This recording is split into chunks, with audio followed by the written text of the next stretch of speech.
எல்லாருக்கும் வணக்கம். என்னென்னா நானே இவங்களை ரொம்ப தூரத்துலேருந்து பார்த்துருக்கேன். பாலா சார் ஒரு ஃபங்க்ஷனில் பார்த்தேன்.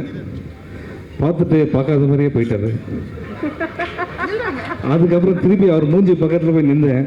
அப்புறம் என்னை பார்த்து சொன்னார், தமிழ் படம் பார்த்து நல்லா இருந்தது. ஞாபகம் இருக்கா சார் நீங்கள் சொன்னீங்க? அன்றைக்கி சும்மா சொன்னீங்களா சீரியஸாக சொன்னீங்களா தெரியல. ஆனால் நீங்கள் இங்கே சொன்னது ரொம்ப சந்தோஷம் சார். வெற்றிமாறன் சாரோட பெரிய ஃபேன். ரேடியோ டைம்ஸ்லேருந்து நிறைய தடவை அவர்கிட்ட பேசியிருக்கோம். நிச்சயமாக ஒர்க் பண்ணுறோம் அப்படின்னு சொல்லியிருக்காரு. அதை நிச்சயமாக அவர் மறந்துருப்பார். ஸ்டேஜில் ஞாபகப்படுத்துகிறேன் உங்களுக்கு. ஸோ இங்கே just I take 2 minutes sir. எல்லா சார்பாகவும் பேசுகிறேன், ஆக்டர் சார்பாக. என்னென்னா மேடைக்கு வந்த எல்லோரும் என்ன சொன்னாங்க, ராம் சார் அப்படி இப்படி அவர் மாதிரி ஒரு டைரக்டர் இல்லை சார், கோச்சிக்காதீங்க சார், அவ்வளோ சொன்னாங்கல்ல சார். ராம் சார் வந்து என்னோடய ஷூட்டிங் எக்ஸ்பீரியன்ஸ், நான் படத்தை பற்றி பேசலை. ஸோ ஃபஸ்ட்டு டே ஷூட்டிங் போகிறேன். நாளைக்கு ஷூட்டிங் பாலக்காடில் சார், லொக்கேஷன் வந்துடுங்க அப்படின்னாரு. அதாவது நானும் 18 வருஷமாக சென்னை யாருமே லொக்கேஷன் நம்ம கூப்பிட மாட்டாங்க, ஷூட்டிங்க்கு தான் வர சொல்லுவாங்க. ஏன்னா லொக்கேஷன் பார்க்க கூப்பிட்றாருன்னு பார்த்தா லொக்கேஷன் போயிட்டேன். ஏன்னா நம்ம டீம் சொல்கிறாங்க, சார் ஃபஸ்ட்டு டே அவர் இம்ப்ரெஸ் பண்ணுங்கள். ஓகே, ஃபஸ்ட்டு டே போனேன், லொக்கேஷன் போனேன். லொக்கேஷன் போன உடனே வாங்க அப்படின்னு கூப்பிட்டாரு. பாலக்காடில் ஒரு ஃபாரஸ்ட் ஏரியா. அந்த ஏணியை தூக்க முடியுமா சார் அப்படின்னாரு. ஒரு ஏணி இருந்தது. ஃபஸ்ட்டு டே வேறு இல்லை, அவ்வளோ பெரிய டைரக்டரு சார், அதெல்லாம் பெரிய மேட்ரா சார் அப்படின்னு தூக்குனா ஒரு 40 கிலோ அந்த ஏணி. சார் உங்களுக்கு ஒன்றும் ப்ராப்ளம் இல்லைல்ல அப்படின்னாரு. செம்ம வெயிட்டாக இருக்குது, அதெல்லாம் ஒன்றும் ப்ராப்ளம் இல்லை சார் அப்படின்னேன். அது ஷோர் அப்படின்னாரு. இன்னும் இவ்வளோ கேட்குறாரு. ஷோர் தான் சார் அப்படின்னு. இந்த ஏணியை தூக்கிட்டு தான் சார் நீ நேராக போனீங்கன்னா ஒரு ரயில்வே ட்ராக் வரும், அதை தாண்டி காட்டுக்குள்ளே போனோம் அப்படின்னாரு. திரும்பி பார்த்தா ரயில்வே ட்ராக்கே இல்லை, அதுக்கு பின்னாடி ஒரு காடு இருக்குது. உடனே ஆர்ட் டிபார்ட்மெண்ட்டு கூப்பிட்டேன், கொஞ்சம் தயவு செய்து இந்த ஏணி வெயிட்டை கொஞ்சம் கம்மி பண்ண முடியுமா அப்படின்னு. இவர் என்ன கேட்டால் ஏதாவது ப்ராப்ளம் மச்சிச்சு, அதெல்லாம் ஒன்றும் ப்ராப்ளமே இல்லை சார், ரெடி. காலைல ஷூட்டிங் சார், காலைல 6 மணிக்கு ஒரு ட்ரெயின் வருது, அந்த ட்ரெயினில் தான் போகணும் அப்படின்னா 5 மணிக்கு எல்லாம் ரெடி ஆகிட்டோம். ஸோ 5 மணிக்கு அந்த ஏணியை தூக்கிட்டு போகிறேன் நான். கேமரா எங்கே இருக்குது எது இருக்குன்னு தெரியல. சார் ட்ரெயின் வருது அப்படின்னாங்க. நேராக போய் ட்ரெயினில் நிற்கிறேன்.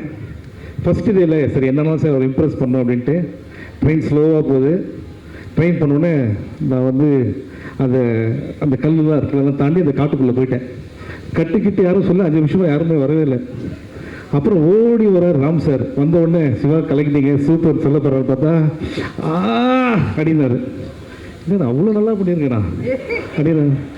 ஐயோ அந்த ட்ரெயின் கலர் எனக்கு பிடிக்கல சார் அப்படின்னாரு. அது நீ நல்லா பண்ணலன்னா பரவாயில்ல, இந்த ஏனிக்கு நீ ஏதோ தப்பாக பார்த்தா கூட பரவாயில்ல, ட்ரெயின் கலரே பிடிக்கல, நான் என்ன பண்ணுறது? ட்ரெயின் கலர் பிடிக்கலையா? ஒன்றும் பிரச்சனை இல்லை சார், 9:45 இன்னொரு ட்ரெயின் வருது சார். திருப்பியா அப்படின்னு சொல்லிட்டு என்ன பண்ணேன். ஸோ நீ பிரேக்ஃபாஸ்ட்லாம் சாப்பிட்டு திருப்பி ஒரு 8 சார் ட்ரெயின் வருது சார். திருப்பி அங்கே ட்ரெயின் வர டைமும் நான் போகிற டைமும் எல்லாம் கரெக்டாக இருக்கணும். ஸோ திருப்பி போகிறேன். திருப்பி போய் நின்றேன்னா பாலக்காடு டு கோயம்புத்தூர் போகிற ட்ரெயின், காலையில் போகிற ட்ரெயின் எம்டியாக இருந்தது. இப்போ ஃபுல்லாக வேலைக்கு போகிற ஜனங்கள்லாம் உள்ளே போகிறாங்க.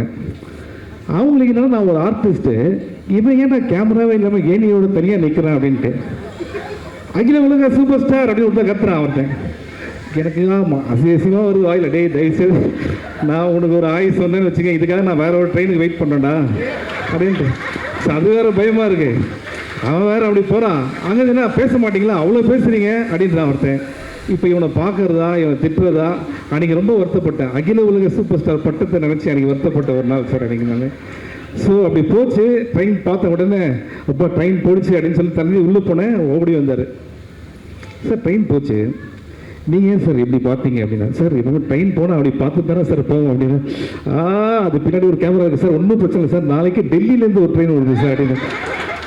இதுதான் ஃபஸ்ட்டு டே ஷூட்டிங்கு. ஓகே, அதுக்கப்புறம் என்ன கேட்டாரா அவர் என்ன எவ்வளோ லவ் பண்ணுறாருன்னா, சென்னை 22 கட்டுறது தமிழ் ஒரே டைம் தான் வந்தது. அதுலேருந்தே படம் பண்ணனாரு. நானும் அதை நம்பிட்டேன், என்ன எவ்வளோ நம்புறாரு எவ்வளோ லவ் பண்ணுறேன்ட்டு. ஒரு நாள் இது ஏப்ரல் 15 சார், பாலக்காடு எப்படி வெயிலாக இருக்குன்னு பார்த்துங்க. கூப்பிட்டாரு, சார் நீங்கள் பண்ணதுலேயே ரொம்ப அதிகமாக நேரம் உள்ள சீன் எது சார் அப்படின்னு கேட்டார். சார் சென்னை 28 காலில் விழுந்து மன்னிப்பு கேட்குற சீன் இருக்குது சார், இந்த ஃப்ரெண்டோட தங்கச்சியை லவ் பண்ணதுனால. அது ஒரு நிமிஷம் 1.5 நிமிஷம் வந்திருக்கேன் சார். இன்றைக்கி நீங்கள் ஒரு ஷார்ட் பண்ணுறீங்க, அட்லீஸ்ட் 2.5 minutes. நமக்கு என்னன்னா எவ்வளோ பெரிய டைரக்டரு நம்மளை நம்பி சொல்கிறாரு, என்ன சார் ஷார்ட் அப்படின்னா, ஒன்றும் இல்லை சார், நீங்கள் வெயிலில் படுத்திருக்கீங்க. அதாவது 12:30 மணிக்கு வெயிலில் நான் படுத்திருக்கேன். கேமரா எங்கேருந்து வருதுன்னா, ஊரை தாண்டி ஒரு பாலம் இருக்குது, அங்கேருந்து ஒரு ட்ரோன் ஷாட் வருது வருது வருது வருது வருது 2 இல்லை 3 நிமிஷம் வருது. இப்போ இது வந்துருச்சா, நான் கண்ணு திறக்கலாமா, ஒன்றுமே தெரியல. கரெக்டாக 12 மணிக்கு கேமராவுக்கு மேலே சூரியன் வேறு இருக்குது. எதுனா கண்ணை திறந்து திருப்பி 1 வேறு போய்ட்டு வர பார்த்தா, அன்றைக்கி தான் என் கூட இருக்காங்களே என் டீம், இவ்வளோ ஜாலியாக நான் அவங்கள பார்த்ததே இல்லை. கை தட்டுறான் பாருங்க, அவன் என் டீம் தான். ஸோ அப்போ புரிஞ்சுது ராம் சார் வந்து உண்மையிலேயே என்னை ரொம்ப லவ் பண்ணுறார். Thank you so much sir. And இதெல்லாம் ஜோக்ஸ் அப்பார்ட், நிறைய கதைகள் சொல்லியிருக்காரு, நிறைய பண்ணணுன்ட்டு. அஃப்கோர்ஸ் நான் சொல்லியிருக்கேன், நமக்கு ஆஸ்கர்லேருந்தே நிறைய இன்விடேஷன்ஸ்லாம் வந்து அங்கே போகல நான், பிகாஸ் நிறைய ஒர்க் இருந்ததுனால. பட் ராட்டர்டாம் ஃபிலிம் ஃபெஸ்டிவல் நான் ராம் சாரோட போனேன். அங்கே வந்து இருக்கிறதுலே பெரிய தேட்டரில் வந்து எங்கள் படத்தை ஸ்க்ரீன் பண்ணாங்க. தேட்டர் உள்ளே சீட் கிடைக்காம நிறைய பேர் வெளில வெயிட் பண்ணாங்க. ஃபிலிம் பை ராம் அப்படின்ன ஒன்று அவங்க எழுந்து நின்று கைத்தட்டினது பார்த்தா நினச்சிங்களேன், அது வந்து நம்ம நாட்டுக்கே பெருமையான ஒரு விஷயம். Is our asset. இன்றைக்கி வந்து பாலா சார் வந்து ஏன் எல்லாருக்கும் பிடிச்ச ஒரு இயக்குனர்னா, அவர் வாழ்க்கையில் அவ்வளோ சாதிச்சிருக்காரு. அவர் வந்து இங்கே சொல்கிறாரு இந்த படம் வெற்றி அடையணும் அப்படின்னா, சார் இங்கே வந்திருக்க எல்லாருமே because we all love you so much. நிச்சயமாக உங்கள் நல்ல மனசுக்கு நீங்கள் நிறைய படம் பண்ணுவீங்க. அண்ட் உங்கள் கூட நல்ல ஆர்டிஸ்ட் ஒர்க் பண்ணுவாங்க. இல்லை நான் இருக்கேன்றது தான் அப்படி டீசெண்டாக சொல்ல வந்து. நிச்சயமாக sir, I am very happy to be a part of Paranthu Po. And இன்னும் நிறைய விஷயம் இருக்குது சார், அது வந்து நான் சொல்லலாமான்னு தெரியல, ஆல்ரெடி சொல்லியிருக்கேன் வேறு. பட் இது மாதிரி இன்னும் நிறைய ஃபங்க்ஷன் வரும்னு நினைக்கிறேன், அதெல்லாம் சொல்கிறேன். அதோட thank the entire cast and crew. மித்துல்லாம் ஃபஸ்ட்டு டே வந்து ஒர்க் பண்ணும்போது ரொம்ப அமைதியாக பயமாக இருந்தான். ஒரு 30 டேஸ் காணதுக்கப்புறம் நானும் இன்னும் பைக்கில் போகிற ஷாட்டு அழகமாக இது 1 more போகும் அப்படின்னு நினைக்கிறேன் அப்படின்னு நான் என்று. அதுக்கப்புறம் வந்து இந்த ஷாட்டு சரியில்லை, கொஞ்சம் கேமரா அந்த மாதிரிலாம் பேச ஆரம்பிச்சிட்டான். அந்த அளவுக்கு ட்ரெயின் பண்ணி எங்கள் எல்லாரையும் பண்ணார். Thank you so much Ram sir. And இது வரைக்கும் நீங்கள் 18 வருஷம் படம் பண்ணியிருக்கீங்க. உங்கள் வீட்டில் யாருமே கேட்காத ஒரு விஷயத்தை வந்து உங்கள் வீட்டை கேட்டல, என்கிட்ட கேட்டாங்க. உங்கள் வீட்டில் ஃபஸ்ட் டே பூஜை வந்து நடந்தது, you invited all your neighbours, அதுதான் நம்ம வந்து பண்ணோம். அப்போ உங்கள் வீட்டில் வந்து கேட்டாங்க, இந்த படம் ஜாலியாக இருக்குமாப்பா அப்படின்னு கேட்டாங்க என்ன. ஸோ நான் சொல்கிறேன், இன்றைக்கி படம் முடிஞ்சிச்சு, படம் ஜாலியாக இருக்கும், எல்லோருக்கும் பிடிக்கிற மாதிரி இருக்கும். நிச்சயமாக இந்த படத்தில் வந்து அப்பாவை பற்றி ராம் சார் சொல்லியிருக்காரு. ராம் சாரோட அப்பா இந்த படத்தை ஷூட்டிங் அவர் ஃப்ரெண்ட்ஸ் எல்லாம் கூப்பிட்டு வந்தார். அப்போ அவர் ஃபேஸ் எவ்வளோ ப்ரௌடாக இருந்ததுன்னு தெரியும். இன்றைக்கி வந்து சொன்னார், thank you so much for mentioning that. அந்த 4 ஃப்ரெண்ட்ஸ் கேட்டாங்களாம், அதில் என்ன தானேப்பா அவர் சொன்னார் அப்படின்னு கேட்டாங்களாம். உண்மையிலே sir, Ram sir love you so much. சில பசங்களுக்கு வந்து அப்பா வந்து எந்த அளவுக்கு அன்பு வச்சுருக்குன்னு சொல்ல தெரியாது பசங்களுக்கு. ஓகே. அண்ட் எல்லா பசங்களும் அவங்க அப்பா மேலே பெரிய அன்பு வச்சுருக்காங்க, சொல்ல தெரியலனாலும் அந்த அன்பு ரொம்ப மிகச்சிறந்த ஒரு அன்பு. ஓகே. அண்ட் அந்த அன்பை உங்க மேலே வச்சுருக்காரு. Love you sir, thank you so much. And வேறு ஒன்றும் இல்லை, இந்த படம் 4th வருது. உங்கள்கிட்ட சொல்கிறேன் நான் 4th வருது. அண்ட் மிஷ்கின் சார் என்னன்னா, இந்த படத்தோட ப்ரெஸ் மீட் வந்தார். சார் நீங்கள் ஆடியோ லான்ச் வருவீங்களேன்னு சொன்னேன். இல்லை நான் ஜப்பானில் இருக்கேன் அப்படின்னாரு. ஜப்பான்லேருந்து கேன்சல் ஆகி எங்களுக்காக நீங்கள் வந்ததுக்கு ரொம்ப தேங்க்ஸ் சார்.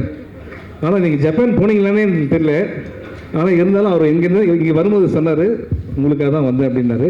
ஏன்னா மிஷ்கின் சார் பேசும்போது நான் நிறைய கேட்டிருக்காரு. அவர் ஒவ்வொரு வார்த்தையும் அவர் மனசார வந்து பாராட்டுறாரு. அந்த குணம் ரொம்ப முக்கியமான ஒரு விஷயம் sir. Thank you so much for your words. And இது குழந்தைங்க படம், திருப்பி ஒரு வருஷம் இது குழந்தைங்க. Love you sir. தேங்க்யூ.